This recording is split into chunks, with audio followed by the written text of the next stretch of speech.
ময়মনসিংহের ত্রিশাল উপজেলায় দুর্নীতি দমন কমিশনের উদ্যোগে আয়োজিত দুর্নীতি বিরোধী বিতর্ক প্রতিযোগিতা 2026-এর পুরস্কার বিতরণ অনুষ্ঠান সোমবার উৎসবমুখর পরিবেশে অনুষ্ঠিত হয়েছে। অনুষ্ঠানে দুর্নীতির বিরুদ্ধে জনসচেতনতা সৃষ্টি, শিক্ষার্থীদের নৈতিক মূল্যবোধে উদ্বুদ্ধ করা এবং সুশাসন প্রতিষ্ঠায় তরুণ প্রজন্মের ভূমিকার উপর গুরুত্ব আরোপ করা হয়। অনুষ্ঠানে প্রধান অতিথি হিসেবে উপস্থিত ছিলেন দুর্নীতি দমন কমিশনের ময়মনসিংহ বিভাগীয় কার্যালয়ের পরিচালক মোহাম্মদ মনিরুজ্জামান।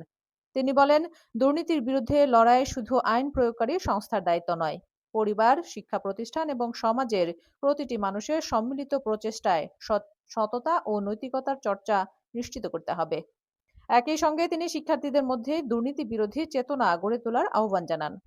মুখ্য আলোচক হিসেবে উপস্থিত ছিলেন ত্রিশাল উপজেলা নির্বাহী অফিসার মোহাম্মদ আরাফাত সিদ্দিকী।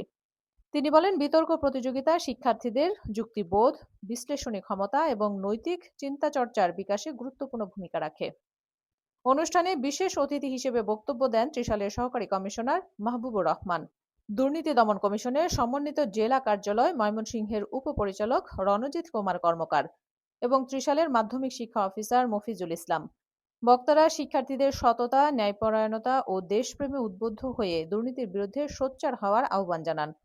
অনুষ্ঠানে সভাপতিত্ব করেন উপজেলা দুর্নীতি প্রতিরোধ কমিটির সভাপতি AKM কামরুল হাসান।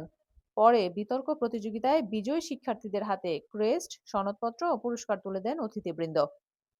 অনুষ্ঠানে বিভিন্ন শিক্ষা প্রতিষ্ঠানের শিক্ষক, শিক্ষার্থী, উপজেলা দুর্নীতি প্রতিরোধ কমিটির সদস্য, অভিভাবক, সাংবাদিক এবং স্থানীয় গণ্যমান্য ব্যক্তিবর্গ উপস্থিত ছিলেন।